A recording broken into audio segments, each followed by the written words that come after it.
And good evening to all you Metsian folk and beyond. Live on location as I walk down Madison Avenue, 46th Street, 45th Street. Here we are right in the heart of it as we talk about the Mets here on the Metsian Podcast. Thank you all for joining us. We like to add a little bit of New York atmosphere sometimes, so here I am, and that is a buck. Hopefully it's not too loud. Ladies and gentlemen, thank you again for joining us on the Metsian Podcast every week, or as often as we can do this. We have a very special guest who is making her podcast debut, talking about her favorite team. But before we bring her on, I want to go all the way up into Connecticut and say hello to Rich Farago. Rich, you know, we can still have fun anytime on this podcast, regardless of the circumstances. I hope, because the circumstances are bad, Sam, and how are you, by the way? And thanks for hosting tonight. The circumstances in Metsville are anything but good, and I don't know. Well, why talk about it now? We're going to peel it all back in a few minutes, so I'll just say good evening. And this morning I was right where you are. I was at the Starbucks on 43rd and 3rd, so I'm very close to where you are. I was. Well, isn't that funny? I was lucky enough to go to Bobby Van's for the first time tonight, kind of a way after the fact birthday dinner that my sister from Colorado was providing me tonight. So thanks to her, and I have to give Bobby Van a grade A with A+ when it comes to that restaurant. Everybody check it out. It's in the Helmsley building. It's what I love this town one way or another. So. Let us bring on our featured guest. We interact all the time on Twitter, but had never considered this until recently, and that is Lauren. Lauren, I said you were from Queens, but with the 516 area code, I'm guessing you just commute. But you know that's what we're going to hear your Metsian story as well as your tri-state story. So first of all, thank you for joining us on the Metsian Podcast. Thank you guys for having me and letting me make my podcast debut. Well, here we are. So, let's save. We kind of have like a shameless plug halfway through. So before we get into the nitty gritty of your Metsian exploration, okay. What is so in your Mets debut with everything going on? What's the first thing you want to say about it? Oh my God. We were talking about this a little bit before, but I think like the thing that really I can't wrap my head around right now is how, this Mets team went and beat the Padres and they beat the Dodgers. I mean, they came home to play the Nationals after a 7-3 road trip, and they've gone absolutely cold. Like, it looks like a completely different team, and I just don't understand what happened, and it's driving me absolutely insane trying to figure it out. Well, I appreciate that. You're not a unicorn when it comes to the Mets driving you insane. So, Rick, unpack it for us. I, myself, have not been able to follow on an inning-to-inning basis like I like to as a fan. So what's been going on, man? Well, Sam, here's my take.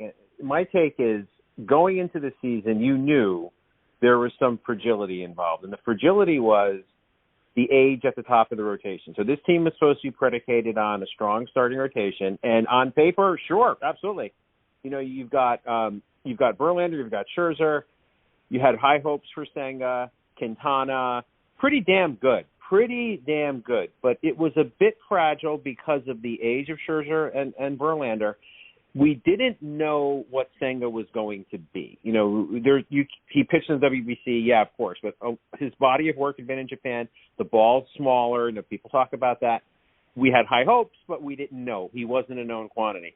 And Quintana, that's an unfortunate thing, for his health of what happened. So this was a team that was supposed to have excellent starting pitching. Even after Diaz went down, the bullpen was going to be good enough. The offense was I think they scored the fourth most runs in baseball last year. The same group of guys came back. So, and it's just but the number one thing was going to be the rotation, and it's been horrible. It's been, for the New York Mets, with the amount of money in that rotation, to be, I think, 27th in innings pitched in the starting rotation, it crumbled. And you see how much pitching matters, right? Because they're playing down every game. And, yeah, the offense has been sporadic, and we'll talk about that later.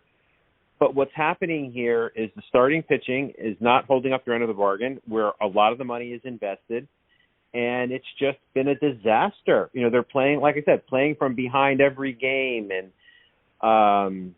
that to me is what's happening. And that's not some amazing take. We all watch it every night, and that's what's going on. And, I think I saw a stat on SNY today that said something like they're like 3 or 4 and 13 in the last that amount of games. Not going to do math real quick. So, this has fallen off real quick. So, Lauren, we have a lot of negativity to talk about over the next hour. So, I will start with this. Positive. What with all these losses that have been piling up lately, what have you seen that is actually positive out of the 2023 Mets?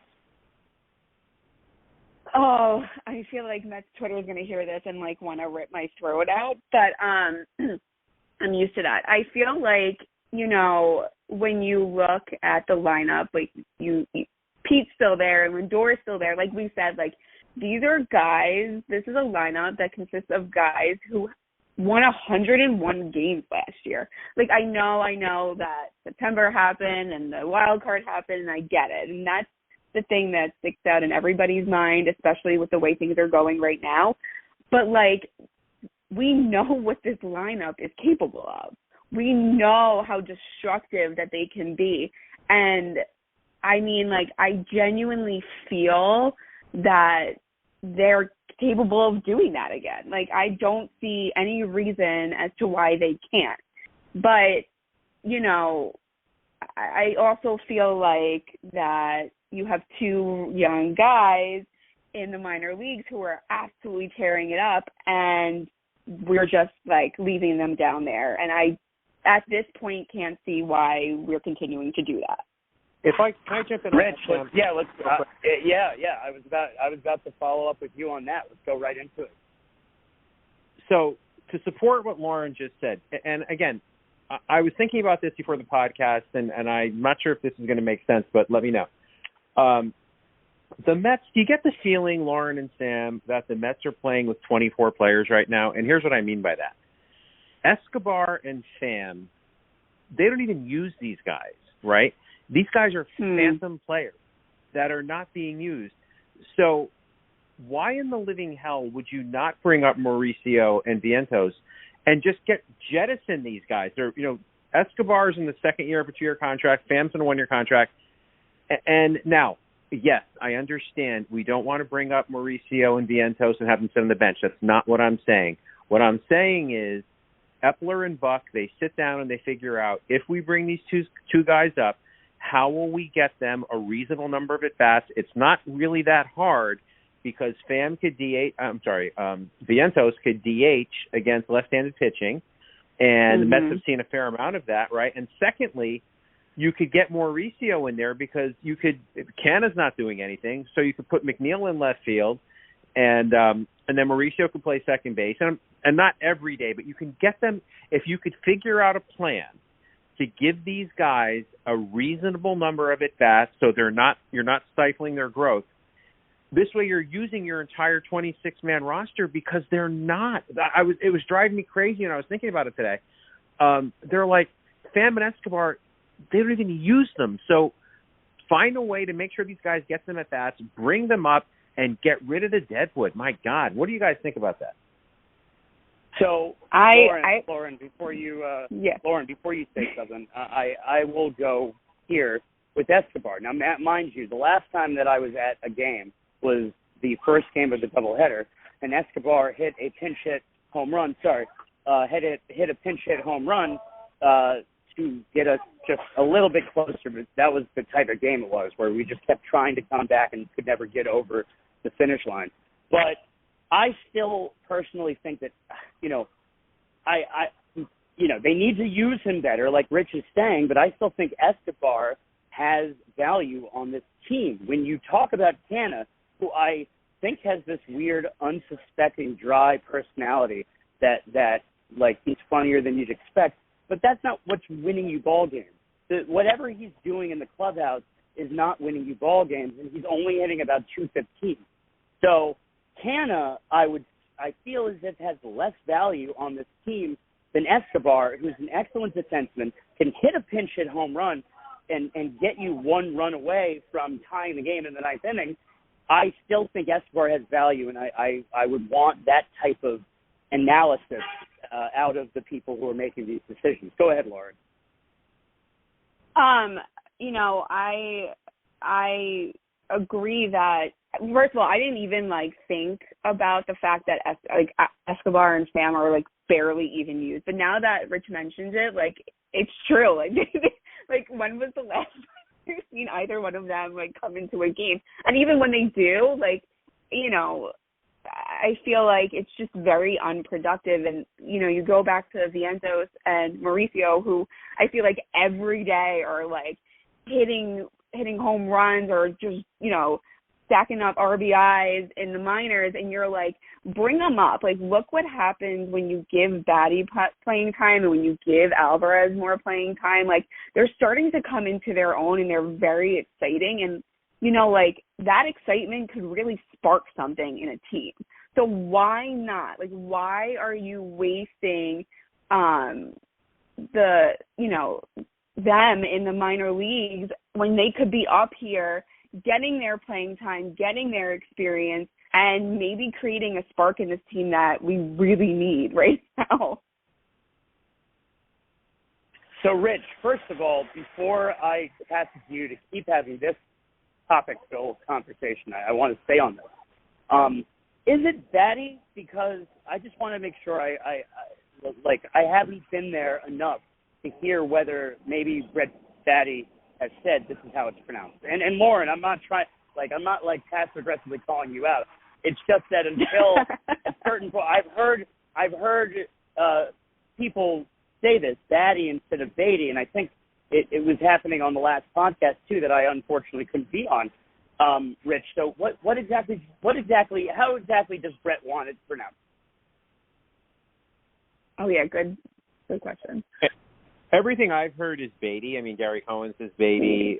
Everybody says Beatty. It doesn't mean it's right. I mean, but that is the going pronunciation of his name that I hear on TV. So that's why I say it's Beatty. But that's what I'll go with. I like Batty. Maybe that's for Batty. I like the idea Beatty's going batty with his bat, type thing. I like the play on words. So, but anyway. So yeah, with everything Lauren just said, my take on Escobar, let's keep unpacking this specific when it comes to and I said it before on the text messages between the three of us. I think at this point you have to live and die with you. Yeah. Mm-hmm. Yeah. I agree. Yeah. And there are a couple of other guys. So you have Sam and I have really nothing against Escobar, but you're not going to use him. I made that point already. But and you look at, they don't really use Guillorme much. They use him a little bit more than the other two.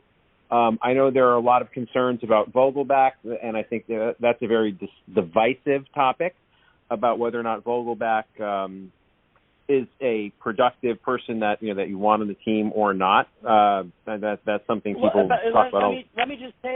Let me just say, however, that just in terms of the Vogelback thing, when you look up and down that lineup, he is hitting 270. And, there does seem to be some value, and he seems to be getting better and fit properly into his role since coming over somehow, some way. He made a terrible base running mistake the other day. But other than that, that's my take on Vogelback. Yeah, he's not the reason that they're struggling. I mean, Vogelback, I'm I'm okay with him. I'm not one of the fans that wants to get rid of the guy right away. The thing about Vogelback is his people point to his OBP of 405, which is very good. I mean, that's a very good on base percentage. The problem with that, and I use air quotes on problem because he is a very selective hitter, and as a DH, that's typically a run-producing position. It is frustrating to see him get called out on strikes with runners on base. And the other thing about him having a 405 or a 407 actually OBP is that when he gets on base, that's not really a huge positive because he can't run. And if you really think about that, if Eric Young Jr. had a 405 OBP, that's like, oh my God, this guy's on base, 4 times. He's going to steal base. This is great, right? With Vogelbach, all joking aside, he's actually a liability on the base side. And so it takes down the value of that OBP a little bit. You'd like to see a little more power out of him, but his numbers, if you look at them, you wish that Eric Young Jr. wasn't a coach and that he was still a pinch runner constantly for the New York Mets. Like you and Eric Young Jr. go way back, Rich. And I think we do. Weirdly, I think there's some experimentation with this idea of a designated runner going on. That's another thing to talk about. So weirdly enough, I'm being both joking and also hey now maybe that extends certain people's careers. Having a designated runner, you bring him in for Vogelbach every single time. Well, but you think about it, right? And if it's a tie game and Vogelbach in the 8th inning, and Vogelbach does what he does, he gets on via walk. That's fantastic. You have your potential lead run on base. That's great. But the problem is, it's going to take six hits to score him. You know what I mean? And it's just like, and if you have a Tim LaCastro, and they have to do something with him, by the way, because this guy can't be on a rehab assignment forever. And I think it's 10 days, and he's already done like 4 or 5. So if they bring him back, that's his role. If Vogelbach gets on base late in the game, his role is to come in and steal the base and get himself in scoring position. I don't know. But I don't want. I think I've said enough about Vogelbach.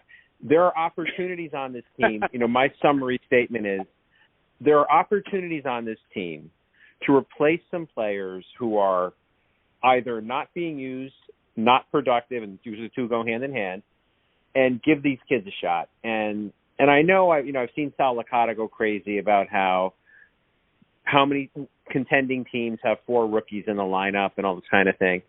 Well, you know what? How many contending teams have guys like Mark Canha and Eduardo Escobar? I know you're a fan, but and guys like that who aren't doing anything. These guys in their mid-30s who are doing nothing. And so I don't know. I think that's my take. My take is jettison the dead wood, come up with a plan to make sure these guys continue growing on the major league level and do it. Lauren, do you think there's any of that thought process going into tomorrow, with all of this time between the last game we had and the next game for this front office to do something? I don't understand how there couldn't be. And as I was listening to you guys talk, one organization and we hate them, and I hate myself for giving them any sort of credit whatsoever, but the Braves, they bring up their guys. They're not afraid to bring them up and throw them in a game and throw them in the next day. And sign them immediately. And sign them immediately. And we're envious because they're in our division and they're one of our biggest rivals, and it's so aggravating. But when you're in this position that we're in right now, and you're looking at Santos and Mauricio, you're like, what? Just bring them up. What do we have to lose by bringing them up? Nothing. Why take a page out of the Braves playbook here, because it's working for them, and just do it? So, Lauren, when you're looking at the standings and seeing that everybody else but the Braves are kind of grouped together in this, different types of mediocrity. And in fact, if I remember correctly, the Marlins might be the only 500 team, and they're not even a winning team. They're just 500 right now after today. So when you're looking at that, with the fact that it's early, and it's still early. Look at what happened last season with the Braves alone, speaking of them. Right. When you look at the way the standings roll out, the Nationals are better than anybody expected, really, and right behind the Mets. Can you take solace in the idea that any of us could turn it around, what the Braves all the way at the top? I mean, look, I do think, you know me, if you follow me on Twitter long enough to know that I'm like, well, it's May, like it's still early. I believe I do believe that they can turn it around. I genuinely do. I mean, you know, I think I think we're a better team than the Marlins. I think we're a better team than the Nationals. I even am going to say that I think that we're a better team than the Phillies. Like, look at what the Phillies did last year. It's like they came out of absolutely nowhere, winning 88 games, getting into that wild card, and then taking it and running with it all the way to the World Series. Like, if they could do that, then why can't this Mets team do the same thing? But even, like, surpass 88 wins, because this team is capable of more than 88 I'm not sure. I can't hear Lauren. Lauren, you there? I'm here. Can you hear me? I hear Lauren. I hear Lauren. We got it. I lost you for a second. Okay. I apologize. Keep going. Oh, okay. I was like, I was giving you a whole big powerful speech right now. No, we're living in 2013, technologically speaking, with these podcasts, but that's another conversation for another day. It's all good. It's all good. I'm just saying, you know, like if you just look at what happened last year with the Braves, with the Phillies, where I genuinely believe, and people are going to call me crazy for this, and that's fine, but I genuinely believe that the Mets are a better team than the Nationals and the Marlins and the Phillies, and they can do exactly what either the Braves or the Phillies did last year and just completely turn it around. I mean, the Braves are always they're going to be at the top for a while now. They're going to be our biggest competition, I feel. Even with Bryce Harper returning to the Phillies, like, I still see the Braves as our biggest competition, but I do not see any reason why the Mets can't, you know, do what they did and turn this whole thing around and be playoff bound, you know, in September and October. So, Rich, same question, just about the standings, but also categorize it with Buck involved as well.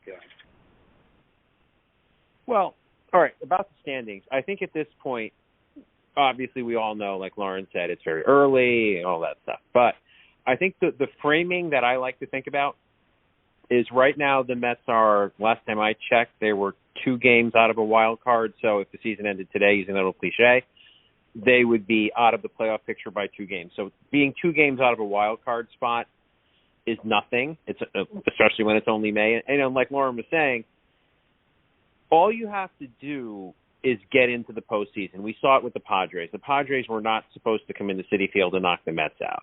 The Phillies were not supposed to go to St. Louis and knock the Cardinals out, nor were they supposed to knock the Braves out.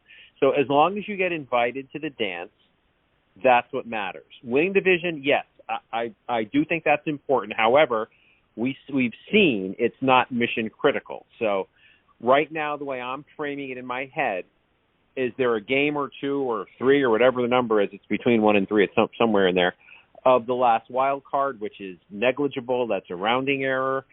So they have plenty of time to make that up. You know, all they have to do is start playing some better baseball and get invited to the party in October. That's that. Now, you asked about Buck. You know, I'm a big Buck fan. I do believe that an experienced manager is very important. I think that in this day and age, it's not about X's and O's anymore. Managers don't make those decisions. Those decisions are driven by the analytics. They're passed down. What a manager needs to do is be a leader of the personalities. He needs to keep the clubhouse together. That, to me, is what a manager's doing today, as opposed to, you know, when Davey Johnson ran the show. So, and I think Buck, with his experience, is very good at that. I think he's very good at keeping things positive, keeping the players engaged, trying to use everybody. But my criticism of Buck that I'm seeing, and I'd be fascinated to hear your take, I know that every manager gets criticized for the use of the bullpen, but take Sunday, for example. Okay. Mets are off on Monday. Sunday, you have Lucchesi, and we knew it was going to be a short outing. Okay, fine. You know, he pitched valiantly, not well, but valiantly. They kept them in the game, blah, blah, blah. Okay, fine. And then they go to Yacobonis. And I don't know about you two, but to me it was like I wanted to knock on his forehead and say, Buck, Jimmy's got nothing out there. The game is slipping away very quickly. You have the day off tomorrow. And people say this on Twitter, and you know it. Are you punting this game for some reason where you're trying to play the long game and forget about today, which I understand sometimes that's what you have to do. But really, Buck, just tell me, what are you doing? You had the lead. You have a guy on the mound who's getting the living crap kicked out of him. The game is slowly, like sand through the hourglass, the game is slowly slipping away. And you're watching it happen. And I know you can't overuse the bullpen. I understand that these guys are human. They only have so many pitches. But you're off the next day. You have the lead. This isn't a blowout, or wasn't a blowout until it became one. And that's happened a few times this year, you know, where you sit there and you watch it and you read Twitter and everybody's like, Buck's punting the game, Buck's punting the game. And I get it. You know, I get that you can't go to these guys every day. He says it all the time. But when they have a scheduling advantage, like, you know, a day off or something, I'm really starting to wonder sometimes what he's thinking about. I'm fascinated to hear what you both might think. Lauren, before I pass it to you, I will just say I was at the bar, Rudy's Bar and Grill. Stop by for a shot and a beer and a hot dog, everybody. Shameless plug. I was there that day, and obviously the sound was off. I had the game on, and I very much was like, wait, was there an injury? But I could also tell the way that SNY was editing the entire thing, that they were questioning Buck's decision. Whether that had anything to do with Lucchesi or not, you could also see Lucchesi in the dugout, kind of a little ponderous as well. So my question is not even like, why is he keeping that bullpen guy in as long as he did? I didn't understand with a lead, a 4-3 lead, and the need to, if you're talking about resting people, you know, what Rich just said about the bullpen playing the long game, then why are you not playing the long game by giving a starter who has settled in more time on the mound? He took him out with 4 innings behind him. I didn't understand that element if the guy is not injured. I think I don't know if I want to say that Buck overthinks sometimes, but I always get the feeling that he's like that. Yeah, maybe that he's essentially like overthinking, and you know. But I felt like in the past with other managers, that's always been the one thing that I felt like they just like can't get right, like how to use the bullpen correctly and when to use the right pitchers. And like I feel like it's the most frustrating part of being a fan and watching either at the ballpark or at home. And you're like, okay, this would be a great opportunity for so-and-so to come in, and then, you know, the starting pitcher comes back out for another inning. You're like, why? It's a terrible idea. And then it blows up in your face, and you're like, see, I just feel like sometimes with Buck that he's just like I feel like he's in his head too much. He's very smart, and I don't want it to seem like I know more than him, because I really don't. But like I feel like he just gets too in his own head about it sometimes. And I would love to see him utilize like a day off with, you know, extending a starter a little bit, or putting Ottavino or Robertson in, like, you know, like when they haven't pitched in like 5 days. Like there's no need to like keep them in the bullpen not doing anything either. So that's always been like a frustration for me with any manager ever, is like the usage of the bullpen. You are listening to the Metsian Podcast. We are a half hour in, and with that, because I just can't I can't talk about Lucchesi anymore. It was just all of a sudden I'm having a flashback to how triggering that was. Being like, what? Huh? Lauren, I would like you to tell our audience your Metsian history, as we like to call it, both your baseball history and a tri-state history, too, in effect, as well. Well, as you noticed with my 516 number, I am not from Queens. I grew up on Long Island, in Long Beach, actually. I work in Queens. I'm a teacher in Queens. I'm not going to say where because I don't need people trying to find me, but so popular and everything. But ever since I was a kid, like, my dad is a huge Mets fan. That's where my love of sports came from. That's where my love of the Mets came from. That's where any knowledge I have of any sport really comes from is my dad. And, I remember going to Shea Stadium as a kid. One game in particular, it was Father's Day. It was against the Marlins, and it was probably the hottest day of my entire life. And I remember, like, being at one of the stands and just, like, eating ice and, like, it's just the most uncomfortable game I've ever been to. But I did get Benny Agbayani's autograph on a piece of paper that day and carried it around with me for some time until I lost it somewhere. So, like, I had this, like, deep love and passion for the Mets, and I played softball growing up. I did the Little League thing. And when it was time to, get out of the T-ball situation and you get into your position, and I started out in the outfield, picking grass. So they moved me in the infield, and then I played with the dirt. So then they made me a catcher. And growing up, as a 90s kid, who better to emulate in anything was Mike Piazza. But he would be very disappointed if he ever saw me hit or catch. He would be very disappointed in me about that. I did not do Mike Piazza any justice. I mean, defensively, we might have been about the same, but offensively, I don't think so. I think he would have been like, you know what, it's okay if you don't try and be me. Like, just don't. I feel like he would have actually been very encouraging right now if he were on here, and he's been like, you were probably better than you think you are, but he'd probably have a beef to pick, with you about the defensive part on his side, on how he was. I'm sure he would, and Mike Piazza, if you ever happen to listen to this, I love and adore you still to this day. But like, it's just the truth of the matter, And I'm not saying this to, like, for people to be like, oh no, you probably were better than you thought. I really wasn't. Like, my dad was my coach for most of my Little League time, and he kept me on the bench.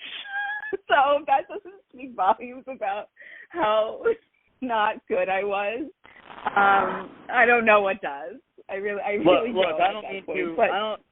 I don't mean to unpack this as if I'm your psychotherapist, but maybe your dad being, like the parent, whatever type of parent he may have been, was actually doing you detriment and not giving you enough opportunities to learn how to hit better. Whoa. My dad's going to listen to this, so I'm sure. Hey. By the way, Mr. Lauren, I don't know your last name, so Mr. Lauren, I have to extend this invitation to the podcast. You're welcome to join anytime.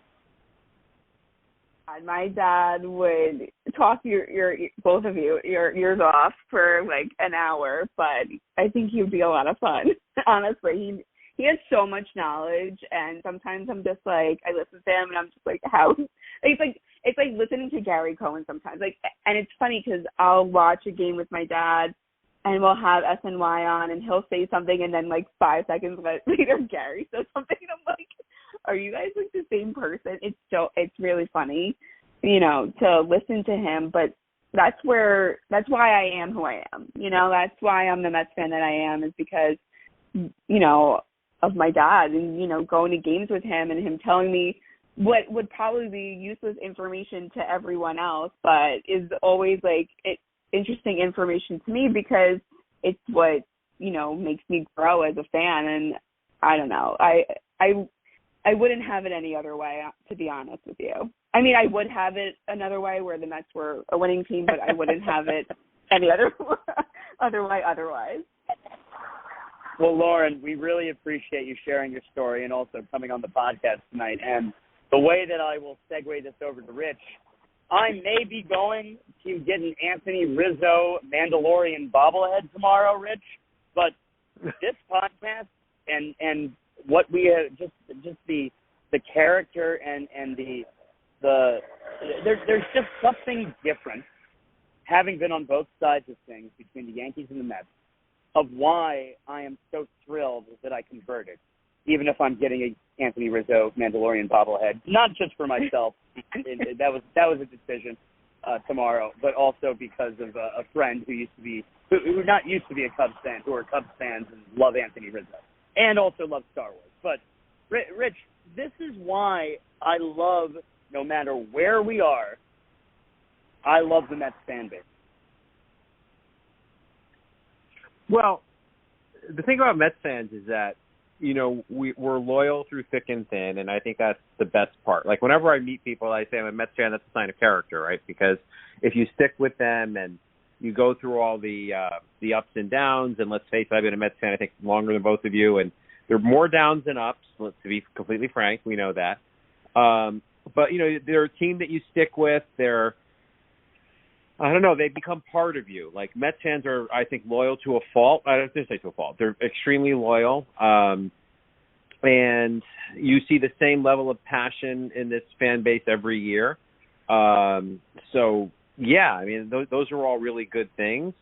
And I think it's, like I said, I think it's a sign of character that we stick with them and we invest in them. Well, look what we're doing right now. I mean, we're on a Thursday night. We're talking about the Mets on a podcast, and they're a part of who we are. I think the other thing about Mets fans that we get, picked on for a lot is we do kind of have the woe is me. Not I don't think the three of us, but in general, the fan base can have the woe is me, the waiting for the other shoe to drop and taking something positive and turning it into a negative kind of a thing. But I think that's a learned behavior, because we've been disappointed a lot. We're being disappointed this year. So, but no, it's fun. I'm glad that you're with us, Sam. I'm glad that Lauren, you're with us, and we'll stick it out through the bad times, and hopefully the good times are right around the corner. I'm just reading something here that if the Mets go into Washington and take 3 out of 4, they're a 500 team when they come back home. Granted, they have to play the Rays, but they'll be a 500 team, and they can kind of go from there. So, yeah, hopefully the better days are coming. I think the Mets. So I don't want to go too much. And that's a good cue, and I will get to Ted Lasso in a moment, Lauren. I appreciate you reminding me look, we're not about to fire Buck immediately just to hire Ted Lasso, who's a fictional character. However, I do want to ask you both this, and I will give a little bit of a speech about it. I think the Yankees and their fans, so both the actual organization as well as the fan base, are going through a little bit of an existential crisis. The Yankees have an existential crisis right now. And why I say that is because they grew up with entry Yankees way, which is basically you dominate for 26 of 100 seasons, on top of dominating much more than that. But, they made 40 of 100. Like, I think it was maybe not 40. I think it's at that point it was 38 or 39 because of 2003. But they dominated a crazy, 40% of an entire century, more or less. And on top of that, dominated when they didn't make a World Series. So this is what the fan base and the franchise themselves grew up with. And they seem to still be operating as if that's going to be a given. They're increased their analytics, but it hasn't necessarily worked the same way it has with other teams. And at certain points, it seems to have gotten in the way of them not only learning but also winning. The fan base themselves, you're never going to have the same dominance in the world that we live in parity-wise. And so if you put yourself into their shoes, and I've recently realized that the ones barking about 27 rings not only aren't even big Yankee fans themselves, even though they claim to be, they're not even fans of the sport all that much. So I actually respect certain Yankee fans, one of them being John Boy, because he seems to not only have some just really good analytical videos about baseball itself, but he seems to, I am a Yankee fan, and that's, I just haven't seen him be like that chest-thumping Yankee fan that others are. And I appreciate that about it. But I think overall, as just a general, the same way we're talking about this shared experience of woe is me, like you talked about, Rich, and I'll go to Lauren first with this. I think the Yankee fan is going through an existential crisis, and it's going to be interesting both on the team's perspective as well as the fans' perspective as to how they react to it. Go ahead, Lauren. Oh, yeah. I mean, like, I've seen it, on Twitter, and I have to say that, I never really got along with a lot of Yankees fans because the first thing they always say is, 27 world champ. Like, yeah, I know. Can I tell me something that I don't know? And I always hated that. How many of those were you alive for?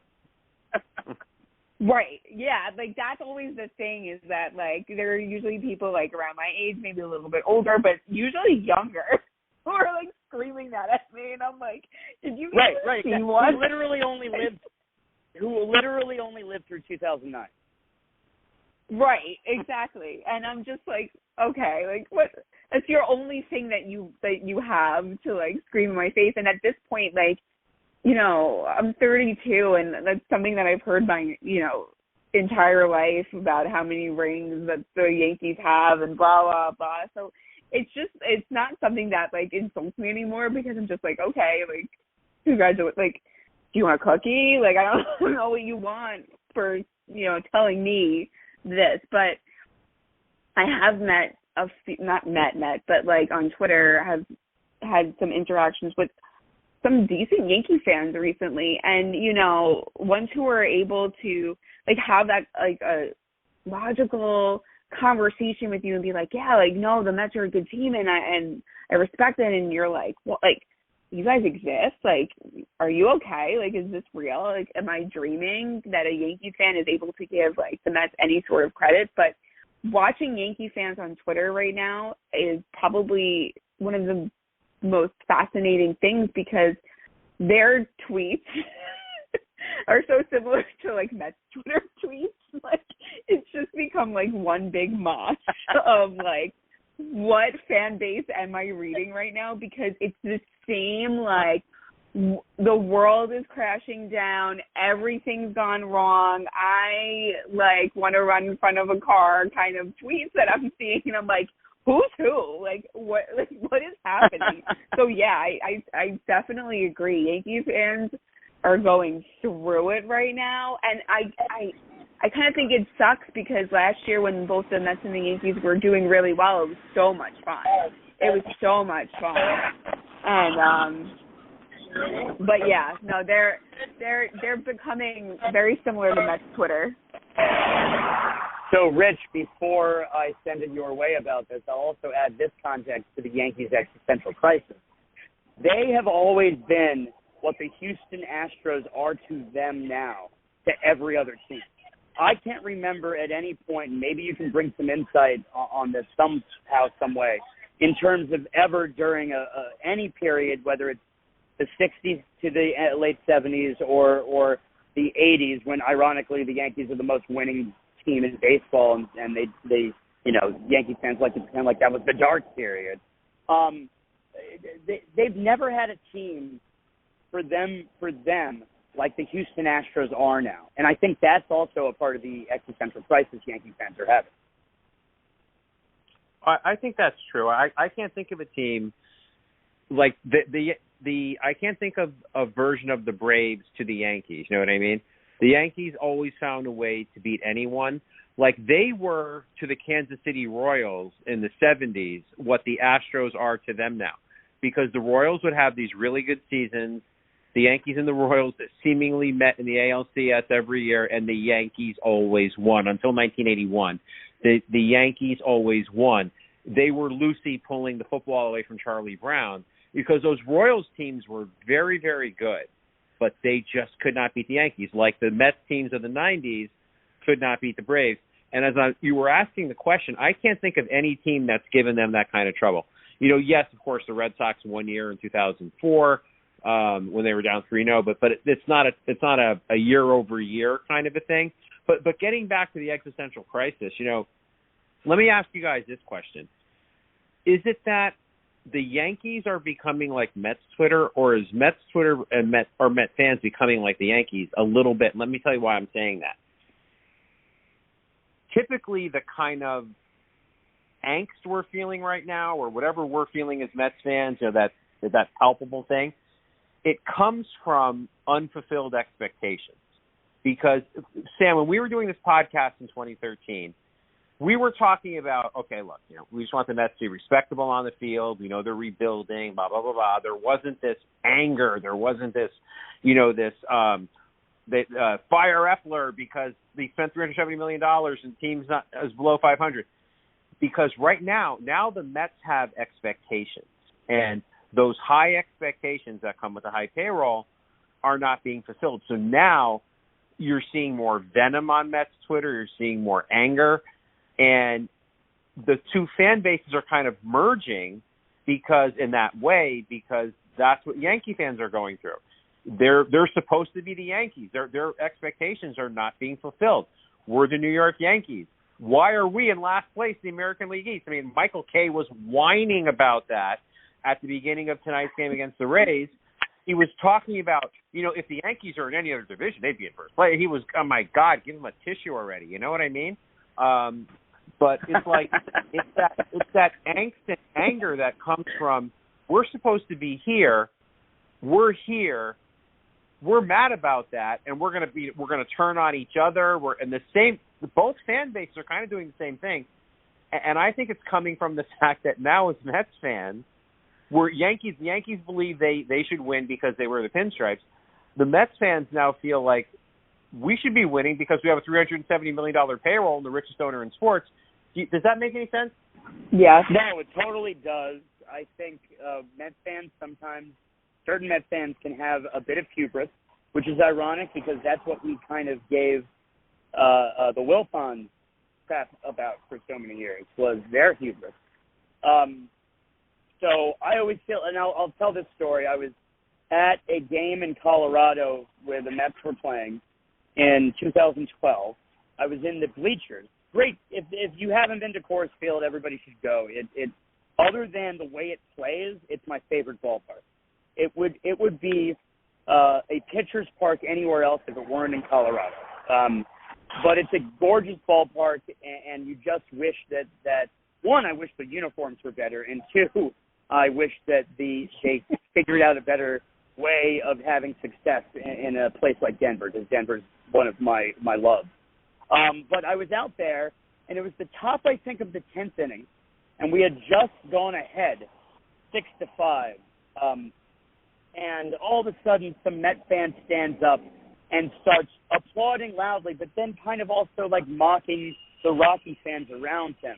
And I was like standing and applauding, but like I looked at him, and the second I saw him do that, I went, whoa, like he was too far away for me to like actually interact with him. But like, whoever was with me was just like could see that I was just like, hey, let's take it easy. We haven't won the game yet. Let's take it easy. Of course, Frank Francisco gives up the run in the bottom of the 10th inning, and then we win it in 11th.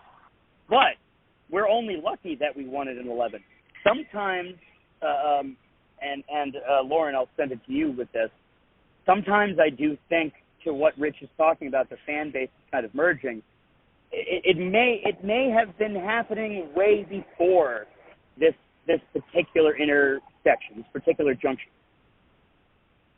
So it's funny that you said that, because that's exactly what I was thinking when Rich was talking about it, is that, like, I've been on Twitter for a while, and one thing that Mets Twitter is very consistent at is arguing with each other and fighting with each other and being so incredibly, like, cruel to one another. And it's something that, like, for me, like, when I first started out on Twitter, I was definitely the person who would, like, pick fights, and I was one of probably the more miserable people on Twitter, which, like, if you look at my tweets now, it's definitely different. But it's always been consistent on my Twitter. And I think just over time, it's just grown a lot more, that anger and that frustration. And I'm not saying that fans don't have a right to be angry and frustrated. I just, like, wish sometimes that, like, you know, you can't hear people's tone and you, like, or how they intend to say things, and then, you know, you're replying to the person and you're assuming things, and then it's this back and forth. I wish people would just take the time sometimes, and I know I'm asking for a lot here, but I wish people would just take the time sometimes to just like read it, think about it, you know, and be like, does this make sense? Like, you know, like, and like, and if you don't and you're not sure, like, ask. Like, why, instead of just jumping down someone's throat and jumping to conclusions about what you think someone was saying, or if you think someone was subtweeting you or whatever ridiculous thing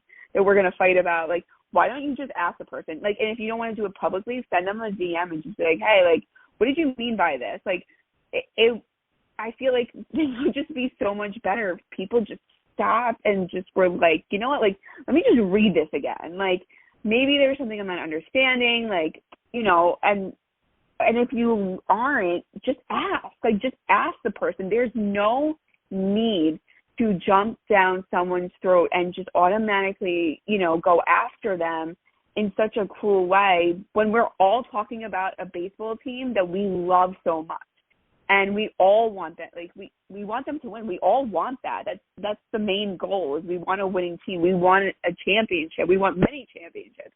But, like, we're fighting with each other about, like, our opinions and our feelings, and it's just something that absolutely drives me crazy. And I think I've been guilty of this too in the past.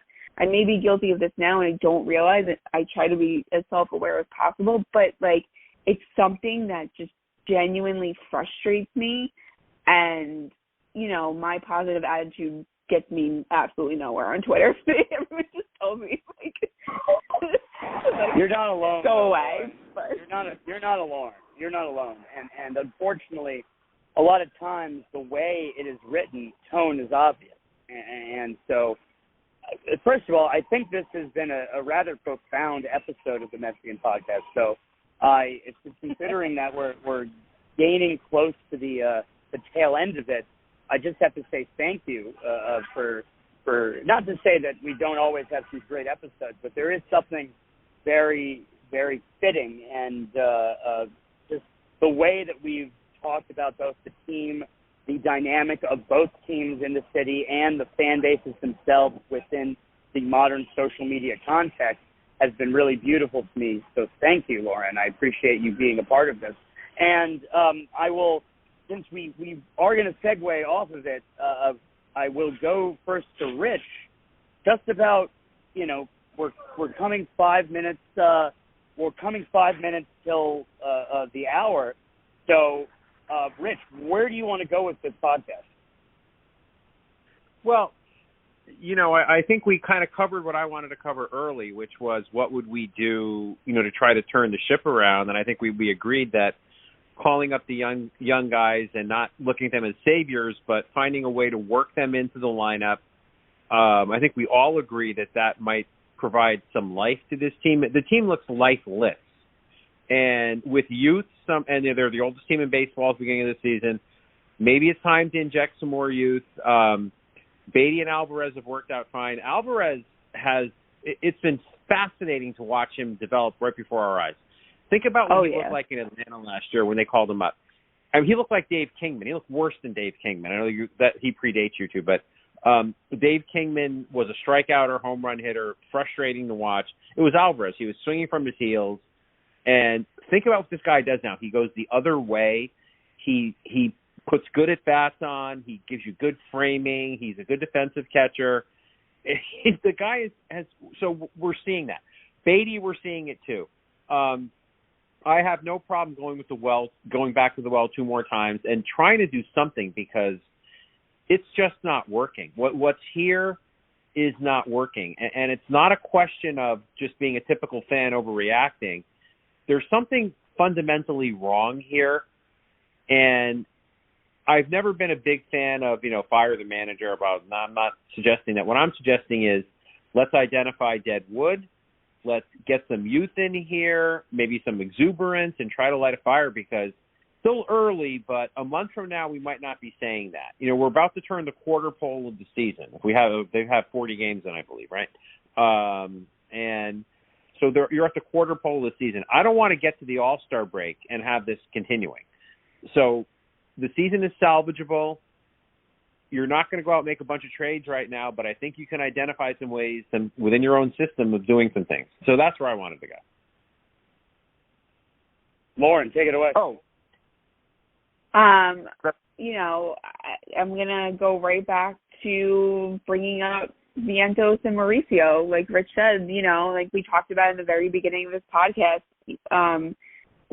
what we have is not working. It's just not. And as much as, I appreciate, Escobar and Kenna and what they did for this team last year, and even Guillorme, even though I got on his case a few nights ago,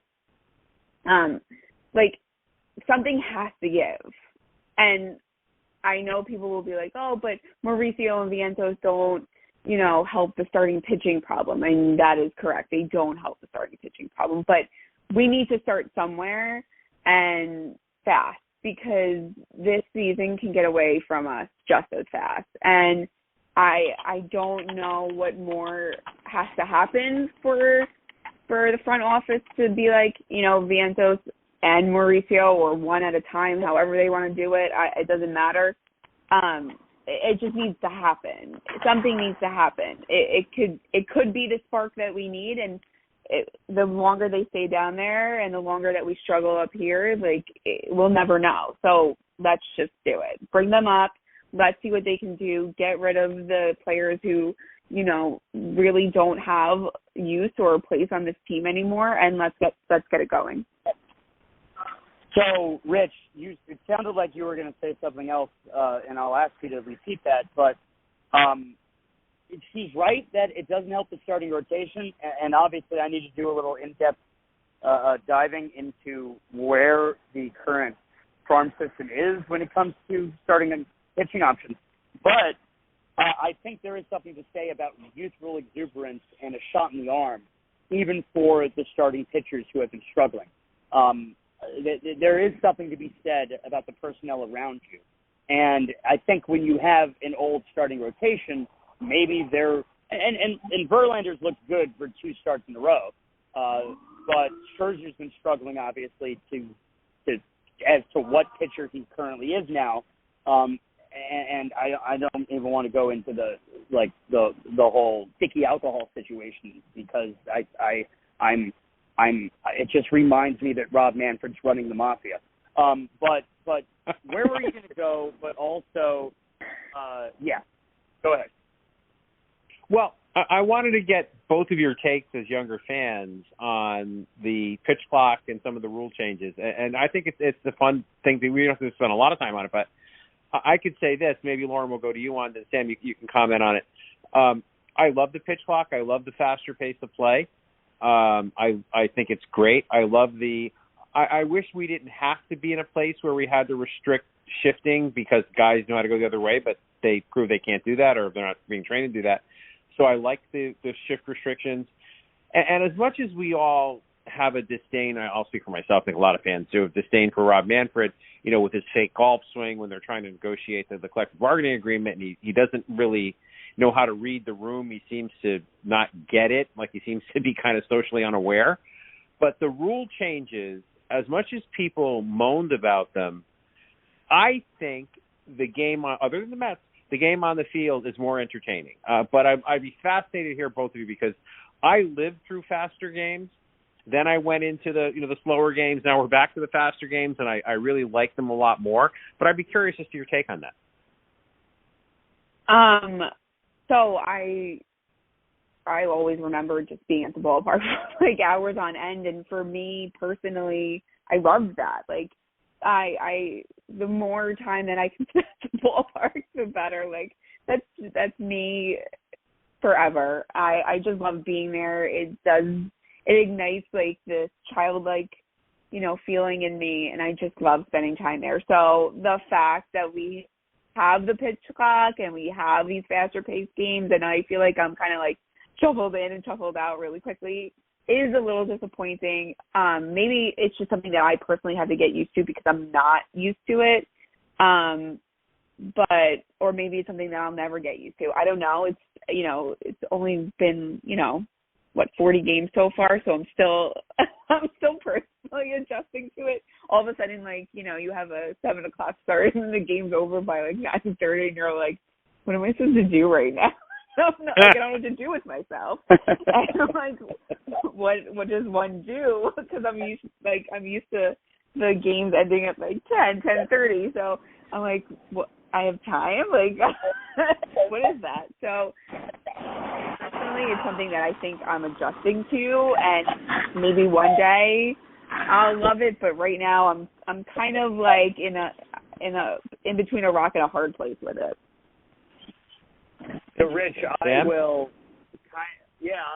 I'll give it the context of when I fell in love with the game in the first place. A big reason why I fell in love with the game was all of a sudden this ADHD kid that was heavily medicated could focus on something even without the medicine for 3 hours of his day, and only focus and have complete and exclusive focus on 3-hour baseball games. My dad used to say, and going back to Michael Kay would, and he probably still has this thing, it's a manageable or immanageable. And manageable was under 3 hours, immanageable was over 3 hours. And my dad would say exactly what Lauren just said. I like the fact that I have 3 hours to spend with baseball. However, I also came into the game when Nomar was first doing his entire routine. And even Nomar, Nomar Garcia-Parra, who I think was kind of the beginning of this entire thing and routine that kind of just got exploited for batters. But he was very concise and to the point with his routine between every single pitch. It was pattern and it was time. So one way or another, I came into the game when there was more of an understanding that you had to, the reason why the pitch clock exists now is because it got out of control. And they felt as if, and I agree with them, and as much as I'm criticizing Rob Manfred earlier, I still think that you have to give this credit where credit is due, that nobody was enforcing a rule that was put, that was, directed to the umpires to take care of 15 years ago or something like that, 20 years ago or something like that.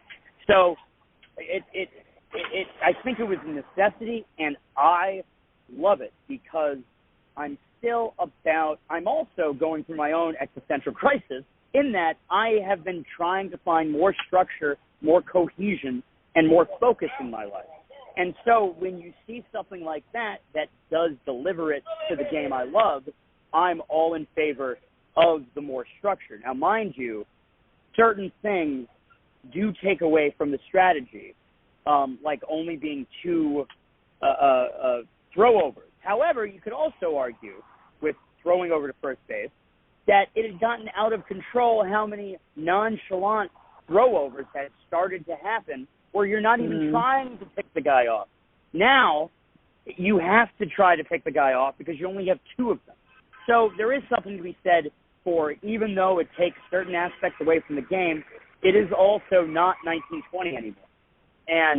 And you have to adapt as much as possible. And I total quick tangent, this is what I said about the whole Javi Baez Boogate thing, in that, this is New York. If you can't handle it, go somewhere else. I think we need to adapt to the fact that, this is old fodder. This is stuff that we've been saying within our superiority complex as New Yorkers for years now. It's 2023. Get over ourselves. But that's where I'm at, Rich. No, I think that's fair, and I think those are very fair points. And the part about adapting and adjusting and all, I think that's exactly what it is. I think if you think about when I was a kid, baseball was more popular than football, right? And obviously football has surpassed it. Football's just done an amazing job at everything. And a lot of the rules have changed. They protect the quarterbacks more. The rule, all these rules, like the pass interference calls, they added more offense to the game. People started following the game more. And so we just have to adjust and adapt, that this is the way it is now and this is what had to happen. And the fans have to adjust. But I find it very interesting because my daughter is in her 20s, and she's like you, Lauren. She's like, I feel like it's rushed, and I want to sit down and enjoy a long game. And I'm like, yeah, it does. Yeah, it does seem to run along those lines. Anyway, I thought that was an interesting one. And Sam, you mentioned earlier. Okay. Yeah, go ahead, Rich. Go ahead, finish that thought. No, please. What I was going to say is you asked.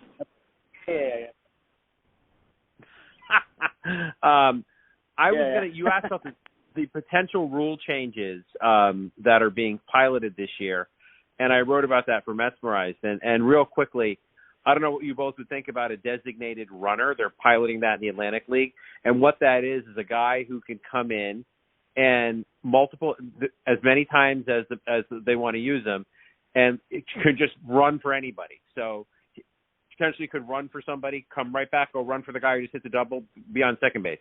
So a designated runner with unlimited reentry is being piloted. And they're also piloting one disengagement from the rubber as opposed to two. So now whether or not these rules make it to Major League Baseball, we don't know. But I don't know. I think I might have to draw the line at the runner who just can keep coming back and forth in and out of the game. That's a little too much. I don't know how I feel about that. It's a. Oof, I think at some point you're getting too cute. Yeah, at some point you're getting too cute. Yeah, you're taking away from the game too much, by doing that, in my opinion. I will also, what you were saying about rule changes and stuff, I will, and the idea of like having the time that some people are so used to how long the game has been taking lately that they are lamenting the faster pace of play. I will also equate just rule changes, which this isn't exactly a rule change. It's just the way it goes. Basketball. Sometimes the most boring part of the entire game is literally the last 2 minutes of clock that ends up taking a half hour because everybody's fouling the entire time instead of playing the game. That is just all right, let's just get this over with. And sometimes the way the bullpen changes, the way the batters are going out, there were all of this dead time that wasn't focused on the game that was still a part of the game. And so I can get how 20-somethings are used to what they're used to, but I still, again, go back to just all right, let's get this over with. Let's not saying that my attention span is shorter. I just recognize that something needed to be tighter. And that's another thing. Since we were talking about other sports as well, a correlation I would make about how you need a quicker pace of play.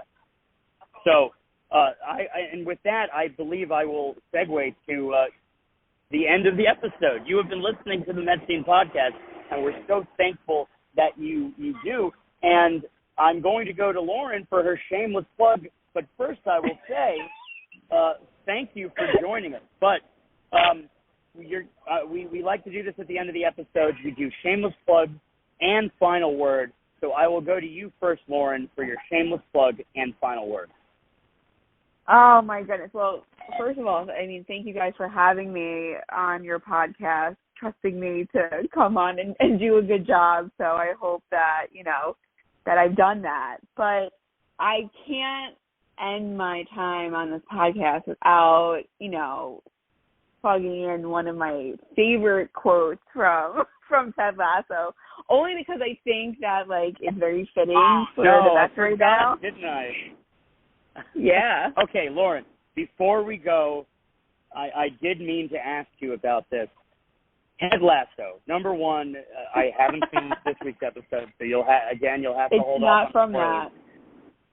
Good. And number two, in your Mets fandom, do you see or can take, and this can be advice giving to other Mets fans or whatnot, what within the Ted Lasso world do you also equate or contrast to your Mets fandom? Well, I mean, AFC Richmond, the fictional soccer team in Ted Lasso, it reminds me a lot of the Mets, but I think the fan base in particular also reminds me a lot about, Mets fans, because the loyalty and, how they all just, are so passionate about their team and show up for them no matter how many times they disappoint them. It's just completely, I just watch it sometimes and I'm like, no, I totally understand, what that feels like, even in a fictional show, because, as a sports fan, you live and die by your sports teams, and that's always something with Ted Lasso that's resonated with me as a sports fan. Is I totally understand it, but I think what this show has also made me realize is the other part that we don't really remember, and that human component in the players. They're still human. They still have this, they feel the frustration and they feel the disappointment and they feel all the things that we feel, maybe in a different way. Every time, I go on Twitter and you watch people tweet at a player or someone and they're cursing them up and down, and I'm like, it's still another human being. You're still talking to a person. They didn't wake up that morning and they didn't go, oh, I'm gonna try really hard to go 0 for 4 today and get and strike out a bunch of times. That's not what they wake up doing. And I think for me, one of the things that the show has really opened my eyes to is that human component, what goes on in a locker room, behind the scenes when no one else is watching. But I also love, the character of Ted and his positivity, and I think that has rubbed off on me a lot. I mean, if you follow me on Twitter, you know that, before the Mets game, I always tweet out a GIF. I think that's how we pronounce it, GIF, right? Of,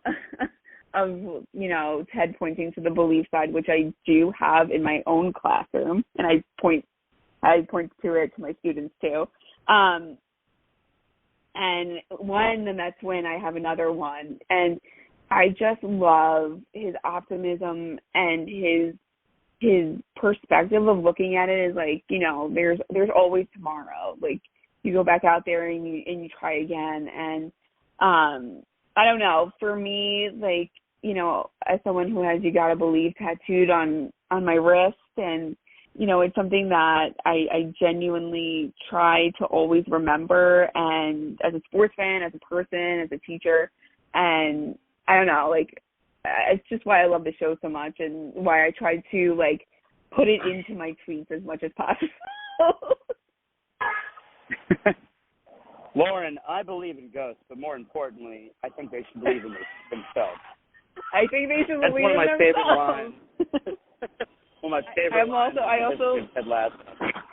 Luckily, everybody, we're not spoiling too much for you. It's in the first episode that line happened. My favorite one these days, ahead, and I think it's true, it's be a goldfish. Like, because they have such short memories. Like, be a goldfish. Yeah, that's my favorite one. Mm-hmm. Yeah, I could spout off just like who would you rather be, a lion or whatever? I forget what the other animal was. And Jamie goes, that's ridiculous. Why would I want to be anything but myself? I don't think you know how psychologically healthy that is. Yes. Anyway, it'll become. We're just going to start. Rich, do you watch Ted Lasso? I intend to, but I have not yet watched it. Rich, you have to watch Ted Lasso. I know. Everybody says that. And my own brother's like, when are you going to sit down and watch it? And I have to watch it. It's life-changing. Well, it's about to finish its third season. So you'll have a nice amount of material for in between Mets games as well as seasons of Ted Lasso. So there you go, Lauren. I appreciate that you made sure to fit it in there, and that you knew I was going to. Not remembering, yeah, of course. It's what brought us together, other than the Mets, right? It is. It is, yes. Lauren, I greatly appreciate you being on the show tonight. And tell everybody where they can find you. Tweet at you, all the above. You can find all of my amazingly awesome tweets at Calm Your Mets on Twitter. And that sums it up. Keep calm and carry on. Lauren, thank you for joining us on the Metsian Podcast tonight. Yes, thank you so much for having me. Thank you. So, Rich, your shameless plug and final word. Well, Metsmerized online for me, and also CT Mets fan Rich goes by both, and on Twitter. And my last word is this. My last word is, and I think this is one word, turnaround. It's time for a turnaround. This team is too good to keep playing like this. They can turn around. I believe they will. They have some hot streaks in them. So there's no time like the present, fellas. So let's get the turnaround going. Yeah. Perfect. Yeah, I couldn't have said it better myself. Thank you, Rich, as always. And thank you all out there for listening to the Metsian Podcast. And my word, or two words, my final word, is going to be keep calm. It doesn't matter. We have plenty of context. Sometimes it seems as if everybody literally just started watching the game of baseball. And maybe some people did just start watching the game of baseball, and which is not terrible, but maybe they only operate on a Mets level on Twitter. Maybe they're receiving the game via Anthony DiComo's updates for what just happened in the first inning. However you are taking the game in, you have to remember that it doesn't matter how much money you spend. It doesn't matter how on paper the talent level looks. Anything can happen. On any given day, any baseball team can beat the other team. And like they say, it's what you do with the third, you have a third to win, a third to lose. It's what you do with the other third. And how you can deal with a 162-game schedule, which probably should be 154, but they're never going to want to take that revenue away. However you deal with that long of a season is in many ways a metaphor for how you deal with life. So not to make it that over-dramatic, because it is still a sport, but that's one of the things that we love about sports. We can relate to it and take some of its lessons into our own lives. So keep calm, everybody, and let's go Mets. Hey, everybody. Thank you, Lauren. Thank you, Rich. Thank you. Thank you, New York, for being on location. Thank you, Sam and Lauren. Thank you. Later, everybody. Bye now.